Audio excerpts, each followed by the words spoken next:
Kanina nakita ko din yung shared post ko, no? It was from Prophet Hubert Angel. Sabi niya, nobody can drag me down. Even myself, I can't. Kaya God is so good. Kahit na pilitin, alam niyo people of God, kahit pilitin natin na, Lord, don't want to do anything. I just want na nandito lang ako, no, mourning for myself. Naiyak ako para sa sarili ko. Ito lang yung aking plano for today. I don't have to do with anything that is connected to ministerial works and preaching the gospel and things. Pero alam niyo, people of God, the more you think of those things, the more that it will burn into your bones. It will burn into your bones. Bakit? Kasi it might feel, it might felt na you are missing something. It wasn't because you don't have Jesus, but may kulang dun sa pananampalataya mo sa Lord. 'Di ba? Yung actions dun sa words na ibinigay niya sa'yo, like it will be like just Jeremiah saying, the word of the Lord is like a fire in my bones. Ayan. And I am so happy to speak these things kasi I am convinced, I am really convinced that nobody can separate me from the love of God. Even myself, even I try to go away from the presence of the Lord, that the presence of the Lord is keep chasing on me. And many of people, when they sin against the Lord, akala nila katapusan na ng life, katapusan na ng mundo, no? Bakit? Kasi they think, or they thought na, Lord, nagkasala na ako sa iyo, paano pa ako babalik? Alam niyo, people of God, na that is the lie of the enemy towards us. Bakit? Sabi sa Bible, a righteous man falleth 7, but the Lord will stand him up again. Or the righteous man will stand up again. I remember this na my walk with the Lord is not always good. It wasn't always good. Bakit? Kasi sometimes when I walk with the Lord, may mga manhole. Minsan I saw myself nahulog sa putek, but the Lord reaching out His hand once again and again and again and again. Because that is grace, people of God. Until you understand grace, you will not enter into a new level of what the Lord has for you. Hallelujah. So tonight, we are going to dig in sa kung ano yung word ng Lord para sa bawat isa. Kaya tune in until na matapos. So I want to acknowledge each and everyone na nandito. Nandito din si Hana. Welcome, Ate Hana. So later, after I preach, I'm going to prophesy to each and every one of you. I felt it that we need a fresh word that comes from the Lord kasi right now, it is a shift of a season. I prophesied to 4 of them already, but later you will receive yours. You will receive yours because there is a shift that I felt right now in the realm of the Spirit, and the Lord wants you to know na sa pagpasok mo sa shift na ito or sa gate na ito, your life will never be the same again, and at the same time, God is going to do something beyond what you can expect. So, Kuya Rainer, what is your topic for tonight? My topic for tonight is conquering secret sin. Conquering secret sin. Conquering secret sin. Yan, tell your neighbor, conquering secret sin. So tonight, I want to dig in this secret sin. Why? Because even myself, there was a time that the enemy tried to lie to me concerning this thing. You know what, people of God? What you are doing is the result of what is inside your heart. Nalala ko ngayon sinabi ni Pastor Carl, 'di ba? Na kung ano yung sinasabi ng kanyang bibig, yun yung laman ng kanyang puso. And I think it was last Sunday nung kami ay nag-uusap-usap dito because like nasabi na may nakwento siya na there was a man na nagsabi sa kanya na ay like uhaw sa pera kind of thing. May nagsabi sa kanya na ganon. And I've realized na totoo yung sinabi ng matatanda dito sa Pilipinas na ang magnanakaw galit kapwa sa magnanakaw. So meaning to say na kapag yung tao na yun magnanakaw, he will see always a bad thing towards their neighbor. So those things are just the result of sin. So when we go back to what does really means to sin is some scholars or many pastors says in their studies about this, no, we are going to have a little Bible study lang.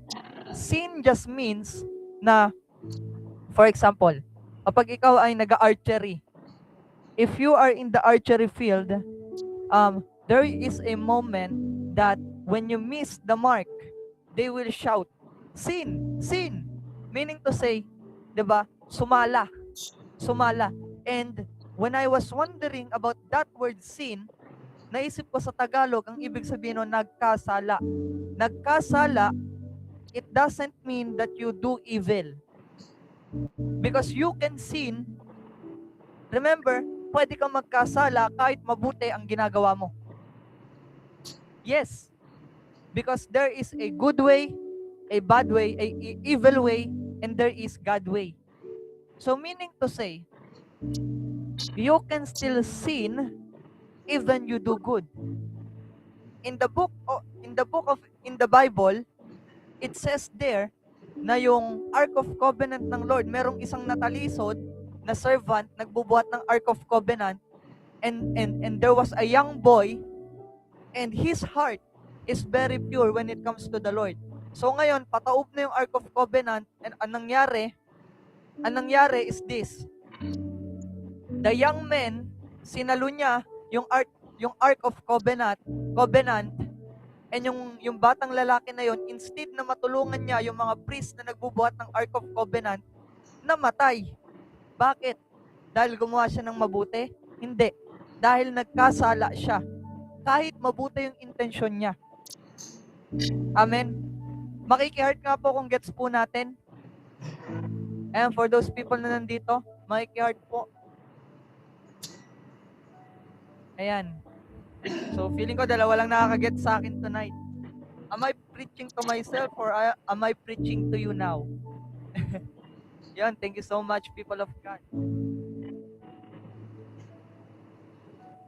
So now, one of the things that you will see whenever that you are disobeying God or whenever that you are not faithful to the Lord, you are already sinning. Bakit? In the book of Romans, it said that out of faith is sin. So meaning to say, the moment you put your faith into other things, like for example, if you put your faith into other gods like money, like fame, like pleasure, meaning to say na it is a result ng sin na meron ka. So meaning to say yung faith mo wala sa Lord. So for you to be able to conquer the sin, you just need to have faith with the Lord. Kahit nadadapa ka, it is not a pass para gumawa ka ng mali. Hindi ito pass para gumawa ka ng masasamang bagay. But I tell you, people of God, that sinning is out of faith. Kasi if you have faith, katulad nga po ng sinabi ni Pastor Carl, what comes from the heart, yun po yung magre-reflect sa buong pagkatao mo. So kahit nadadapa ka at some point in your life, pero if you still manage to do the will of the Lord, you are not sinning to Him. Bakit? Because the Lord looks at you as Jesus, yung finished works ni Jesus sa buhay mo. 'Di ba? That's why many of people says na we are a faith-based Christians. Hindi tayo work-based. Kasi may mga tao na kapag hindi daw sila gumawa ng for example, kapag hindi daw sila nagsinungaling ay maliligtas sila. Kapag di daw po sila gumawa ng mga bagay na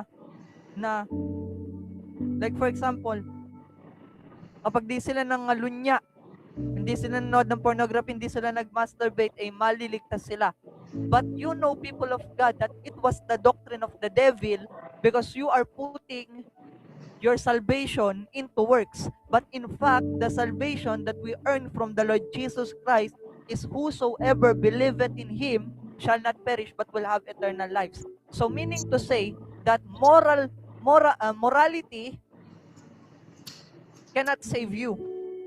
Morality is important, yes, but morality alone cannot save you. Only God can save you. The reason why that you need to root yourself to Jesus Christ is because with Jesus, you will start to do good. What comes in your heart, it will be the result of what you are doing.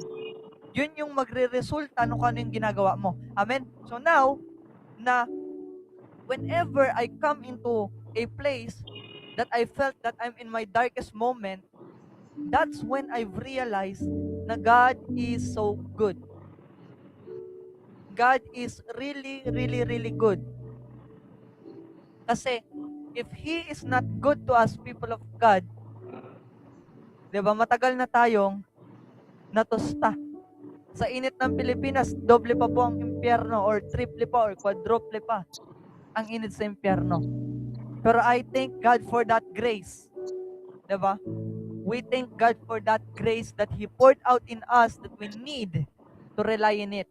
Kaya nga, one of the things that I am teaching, especially to my precious sons and daughters in faith, lagi kong tinuturo sa kanila na rely on God all the times. Magkamali ka, that's fine. It is a part of your walk with God na magkamali ka. Pero yung bumangon ka sa pagkakamali mo, di ba? Kailangan mo yon. Tapos balik ka ulit sa faith mo sa Lord. Di ba? So now, we are going to the scripture concerning it.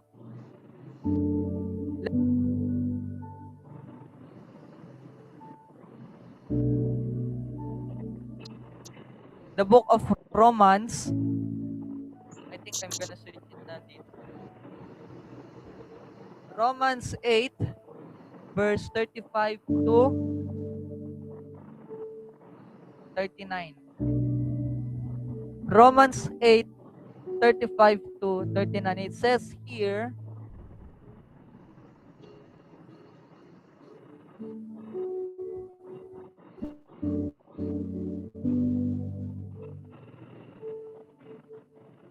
hanapin ko lang yung King James Version, people of God.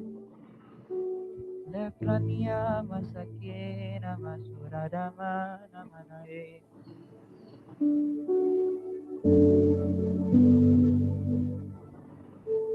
Romans 8.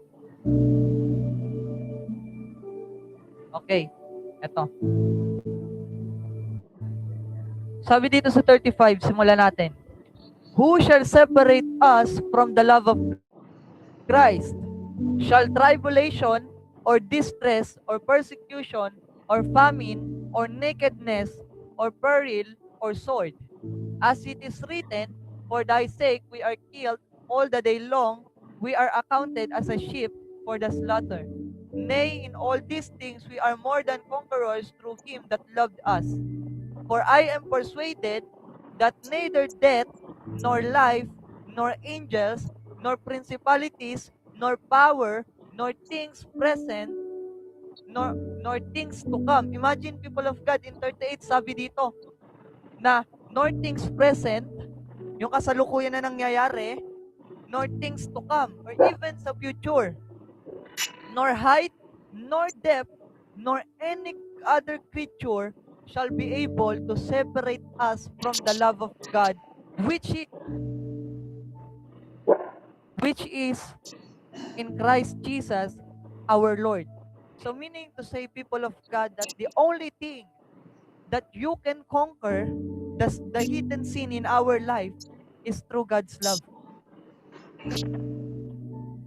It is only by God's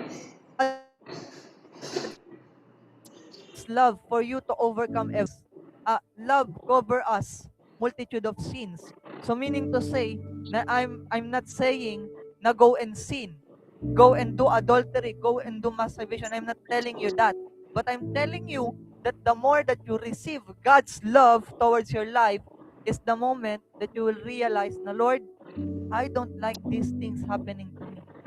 Diba?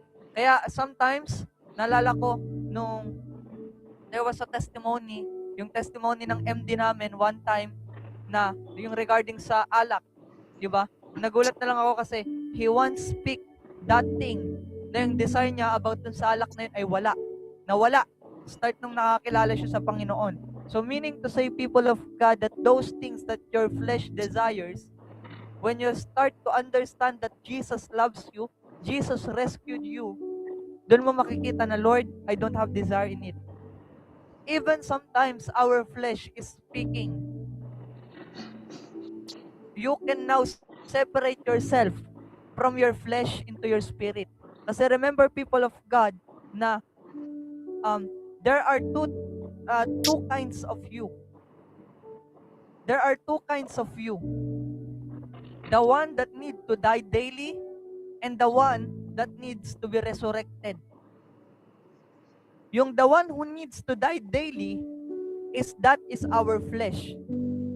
Kapag sinabi mo na ikaw ay na kay Kristo na at wala na yung desire mo sa mga bagay na iniwan mo before, it was not saying na mawawala yung temptation sa'yo. Mawawala yung feeling na parang gusto mong gawin yan ulit sa'yo. Nandun yung feeling na yun because we are in flesh. Pero at the same time, there is something in your mind that is telling na, anak, hindi yan yung gusto ko sa'yo. There is something in your mind that will say na hindi ito yung gusto ko. Pero at the same time, makikita mo yung sarili mo na you are tagging with somebody. So meaning to say that you need to kill that flesh daily. And na-realize ko siya one time when I woke up na sobrang, alam niyo, people of God, na I was wondering why these things happened to me. Na, Lord, bakit ganun? I desire you. I love you. But why is that na nararanasan ko yung mga bagay na ito? Why I still have fleshly desires? So meaning to say that there is something that is living in you besides the Holy Spirit. It was not a demon. It wasn't a demon. It was your flesh. It was the sinful nature of a man. Until then, namamatay tayo dito sa mundong to, hindi po mawawala yan.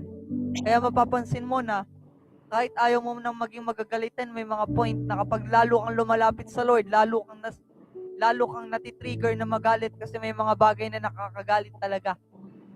'Di ba?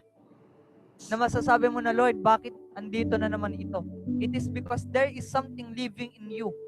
That is the sin that is in you. Your soul is saved, your spirit is saved, but your flesh, it should die physically. I'm not saying to you na patayin mo yung sarili mo now. No. Please hear me out. I am saying to you, people of God, that this flesh has its own. Paano ko po nasabi? Let's go into the life of Paul.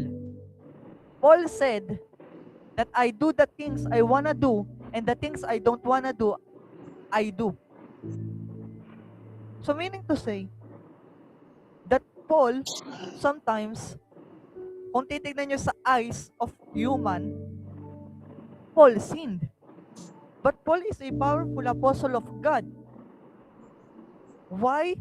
Paul said that I do the things I don't wanna do and the things I wanna do, I don't do. Bakit niya sinabi yun? Because of the sinful nature that he has. And also you will hear him say to walk in the Spirit so that you don't gratify the desires of your flesh.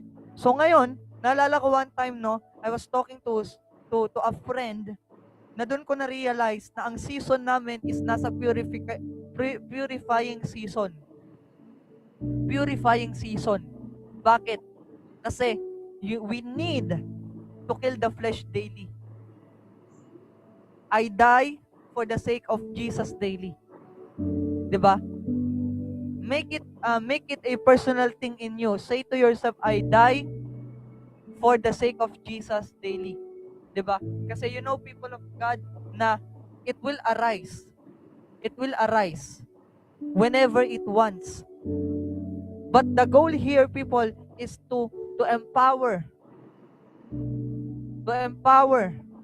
our spirit. I once remember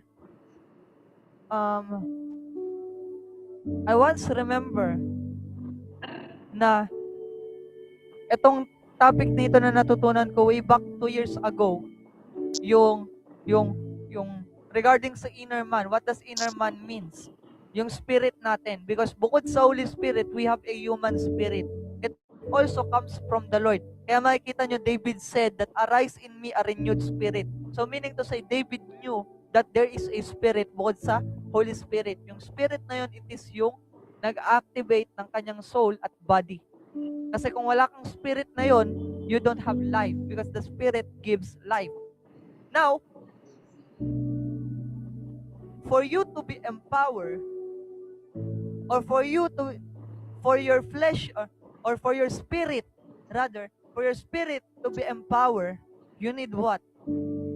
You need a total surrender of the Spirit of God.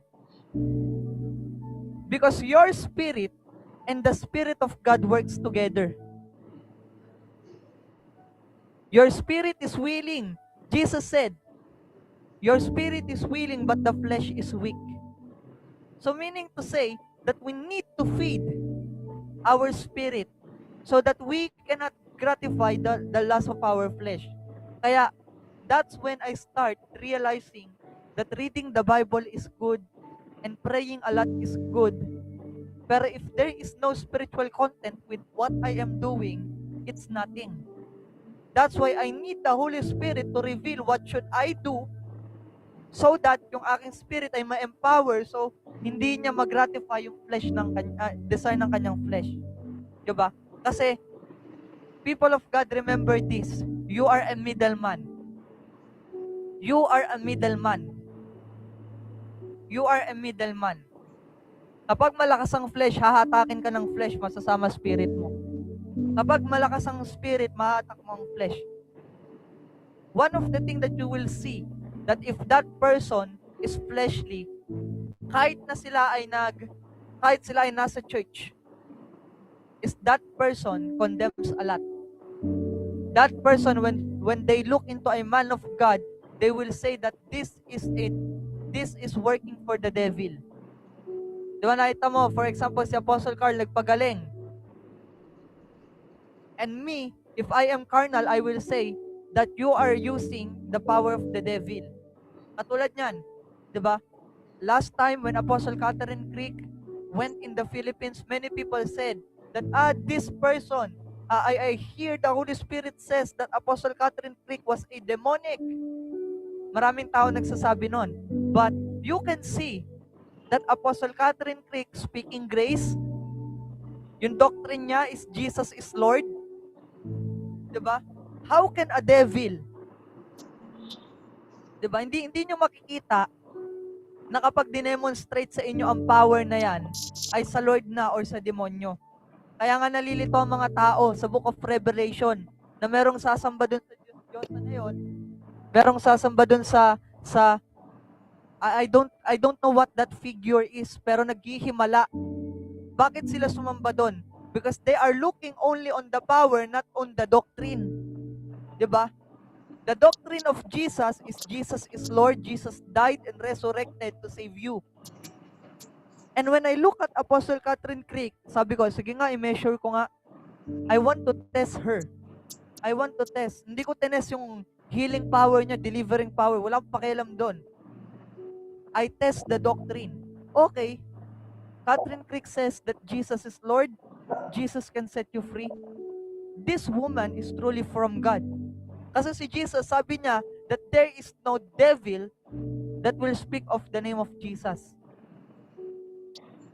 The false prophet will always lead you patungo sa sarili niya. Is she a false prophet? Is she an false apostle? No. Why? Because she preached Jesus. No man that has preached Jesus na demonic. Diba? Because they believe in Jesus na siya ang Savior. Why I open up these things? You will see na not because you are in the church, you are spiritual. Most of the people in the church carnal. Most of the people. Another thing, Pastor Carl is the one. Prophet Rainer is the one. That is the sign of carnality. Bakit? Paul planted, Apollos water, and the Lord grow it.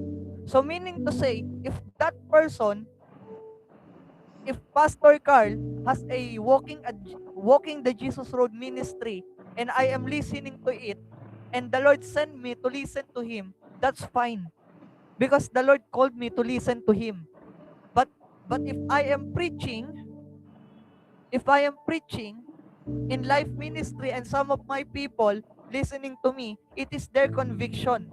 But when you say na yung doktrina lang ng Walking the Jesus Road yung tama, yung doktrina lang ng life ministry yung tama, doon na po nagkakaroon ng demonic doctrine.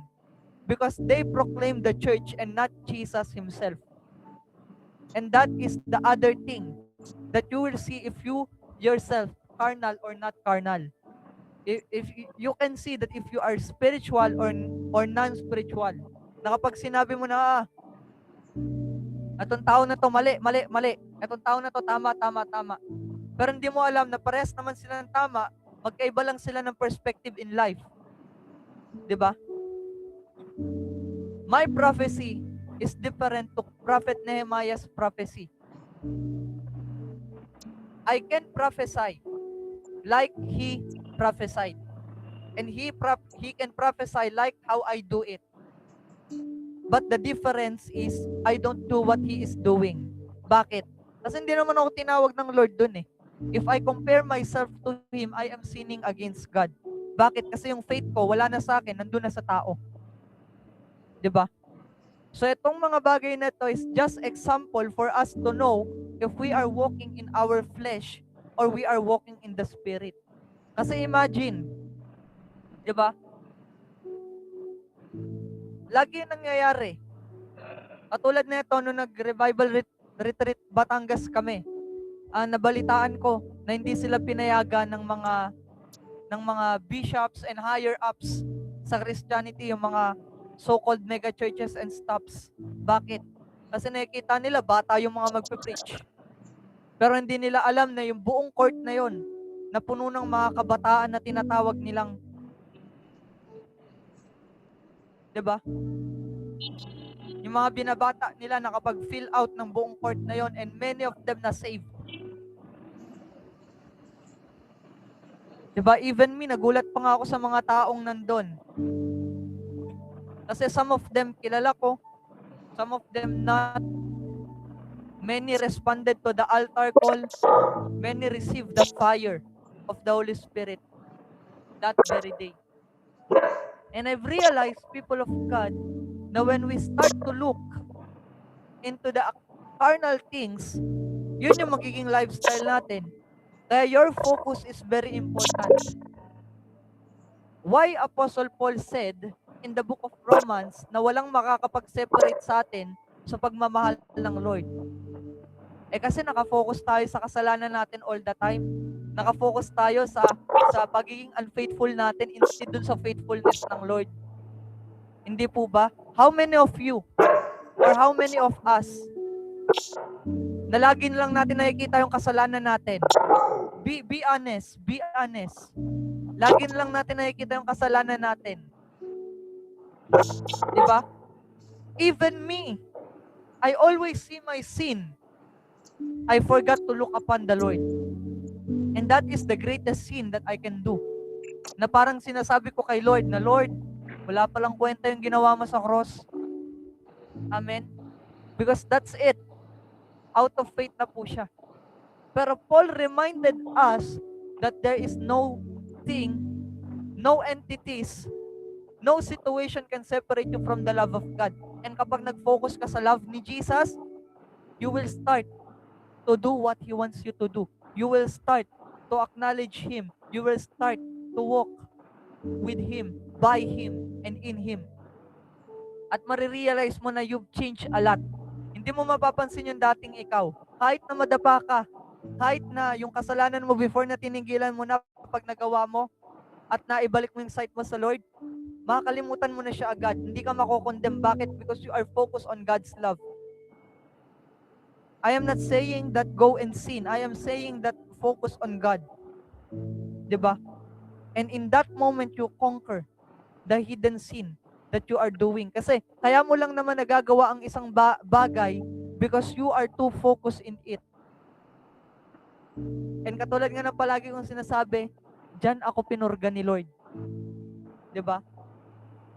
Lahat na lang. Para akong bottle of Coke na nilagyan ng tubig. Nung moment na yon, at na-realize ko na I shouldn't focus on the things na dapat ko i-overcome. Dapat pala nakafocus ako dun sa overcomer, which is the Lord Jesus. For you to conquer the sin or conquer hidden sin, know God's will. Ano ba yung kalooban ng Lord sa'yo? If the enemy reminded you of your past, God will remind you about your future. Remember that, people of God, because the enemy came to steal your peace. Ano ba yung promise ng Lord sa'yo? Ano ba yung kalooban ng Lord sa'yo? Many people prospered because they walked on the path that the Lord has ordained for them. One time, we are talking, Luch and I was talking about this ministry works. Sabi ko sa kanya na, hindi na ito gawa ng tao. Hindi na ito gawa ng tao. Kasi napansin ko, the increase God given to us as we obey what the Lord told us. Hindi na siya gawa ng tao. It is something like nobody can do it. Kasi, alam niyo, people of God, hirap ang invitation sa amin. Excuse me. Hirap ang invitation sa amin. Not because the people doesn't want, but because we don't know how to invite. I only have friends. Pero I have friends. Hindi pala only have. I have friends, yes. Pero lahat ng friends ko sa Walk in the Jesus Road Ministry, sila yung first friends ko na talaga. Because before, I don't have any. Lahat ng friends ko ng high school, college, elementary, wala na. I don't have any connection with them anymore. So my only friends are the church people. Now, alam naman, guys, magpa-plant tayo ng life ministry, tara. Alam naman, gawin ko yun. Kunin ko kayo lahat dito, tapos sa akin kayo. No. That is not the will of the Father. Pero nagulat ako kasi, unti-unting in-establish ng Lord yung kalooban niya towards us. And we are focused on what the Lord's mission and vision. And at the same time, while I'm here, I also focus on the mission and vision of the church in Walk in the Jesus Road. Extension lang po ng God's grace ang living in purpose. Kaya po siya life. And now, I've seen na when you focus on the will of God, kahit hindi siya ministerial works, for example, ang will ng Lord sa'yo is mag-business. Ang will ng Lord sa'yo is yung family mo. Ang will ng Lord sa'yo is maging intercessor. Focus in it. Kasi dun mo i-steer off yung faith mo sa Lord. For you to be able to know God more deeper, bukod sa read the scripture and pray, do His will. Kasi sa pamamagitan ng paggawa mo ng kalooban ng Panginoon, na-i-steer up yung faith mo. Na makikita mo yung side ng Panginoon na hindi mo pa nakita before. Kung ano yung nakita mo na side ni Lord, you will see another side of the Lord. And that's why, people of God, the seraphims, tama ba ako? Seraphims ba yun or cherubims? Yung nasa throne of God. That's why, every time they saw the Lord, diba? Many of people, they thought na they were singing.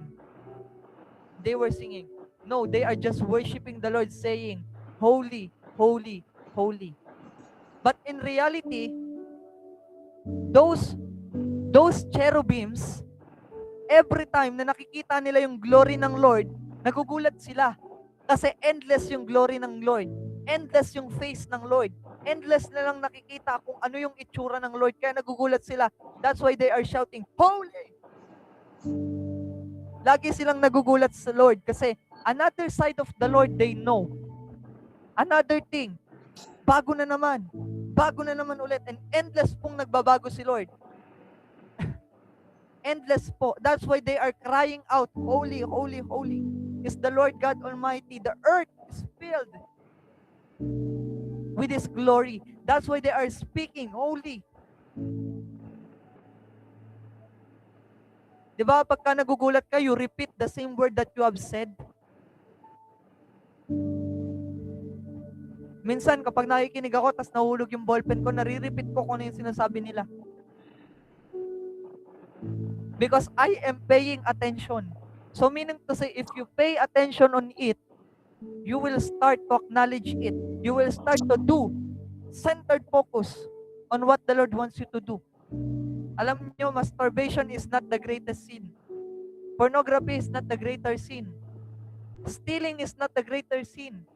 The greatest sin that you can do is not relying on God, not putting your faith on God. That's why people are going to hell. Not because they sin, but because they don't believe in Jesus Christ. That's why they go to hell. But if they put their faith and trust to the Lord, and they seek God with all their heart, automatically your sin are cleansed in an instant, na kahit nagawa mo pa siya kahapon, when you set your eyes again to Jesus, your sin is cleansed. That's why I speak too much about grace. That's why I speak too much about this kind of love of the Lord, because I have experienced that many times, not just once, but all the time. Diba sabi nga na sa Bible na His mercy are new every morning. Diba? Focus on God's will. Ano ba yung will ng Lord sa buhay mo?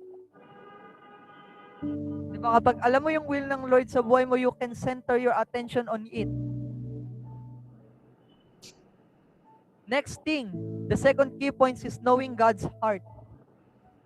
Kapag alam mo yung puso ng Lord concerning sa'yo, alam mo yung tibok ng puso ng Lord concerning sa'yo, I tell you the truth, you will never be the same again.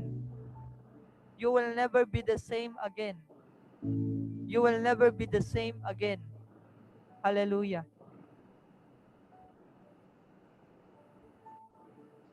The heart of God is not just written in your heart, but it is in the scripture. Don't you think? Or haven't you realized why we have this? You know what? This is the heart of God. The Bible is the heart of God. Why I say that? Because in the Bible, it is written kung gaano kamahal ng Lord. It was like a love letter from God to man. That moment na mabasa mo, you will experience the word happening in itself. That's why my desire, especially to my sons and daughters, is to read the Bible. Why? Because for you to be able to know the heart of God, you need to read the scripture. Diba? Kaya wag po tayong tamarin magbasa ng Bible. It should be our daily thing. Alam niyo, people of God, one scripture per day. One scripture per day. Bakit one scripture per day? Because kapag binasa nyo lahat agad, hindi magre-rema sa'yo. Dati binasa ko ang Genesis, Exodus, Leviticus, hanggang Numbers. Tapos lipat ako New Testament. Sunod-sunod siya. Hanggang sa magsawa ako magbasa, wala ako naintindihan. When I started to read the Bible, one chapter a day, I've realized na, Lord, ito pala yung puso mo sa akin. Nagkakaroon ako ng prayer point na, Lord, thank you for this revelation. One by one, each day. Diba? Know God's heart. Kasi kapag hindi mo alam yung heart,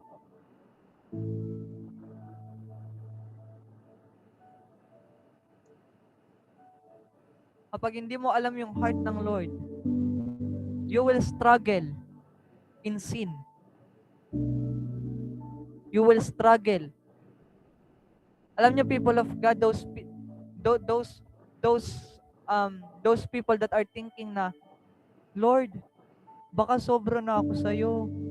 Lord, baka hindi na kita na-please. Lord, baka ganito na lang ako palagi. Diba? Those people are believing into the doctrine of the enemy towards their lives. Kasi you know what, people of God? God's grace is like a river. It is endless. God's mercy is like a river. It is endless. You just need to acknowledge it. Kasi the more na sinasabi natin na hindi natin kaya, the more na sinasabi natin na hindi kaya ng Lord. Diba? If God can go down from heaven to earth and slap you, He will do it at sabihin sa'yo, drama mo nak. Sabi ko sa'yo, lumapit ka sa akin, I will do it for you, I will help you. Pero lagi ka nagdadrama, lagi ka lumalayo, lagi mong ginagawa yan. Diba? Again, God is not tired on the things that we are doing. Remember, because His mercy is new every day. Lepra dias takota lema sukante. Remando zakataya makoria labase. Rebe santele makoria labasoto. Jesus. And lastly, sa ating key point is this.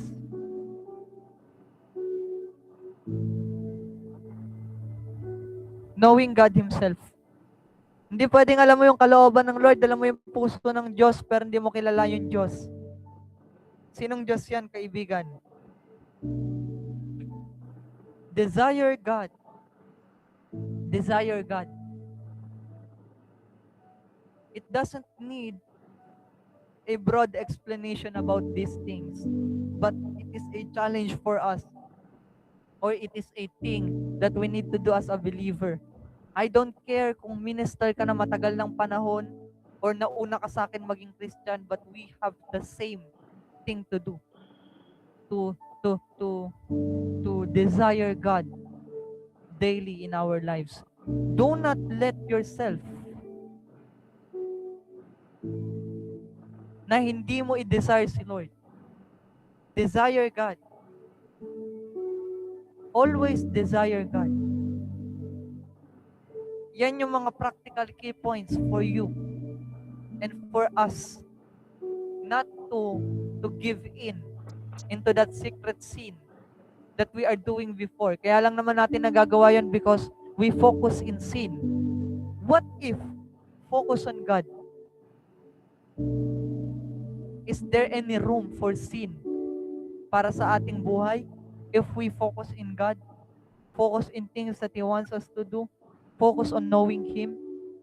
Diba? Don't make room for the devil. Don't make room for the flesh. Make room for Jesus. Amen? And tonight,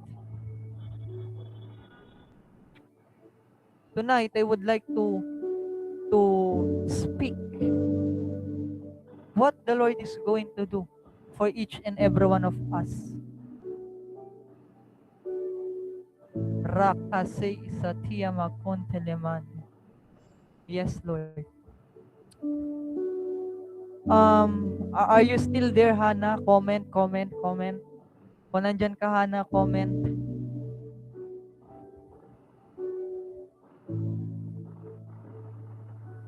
If you are there, Hannah, comment.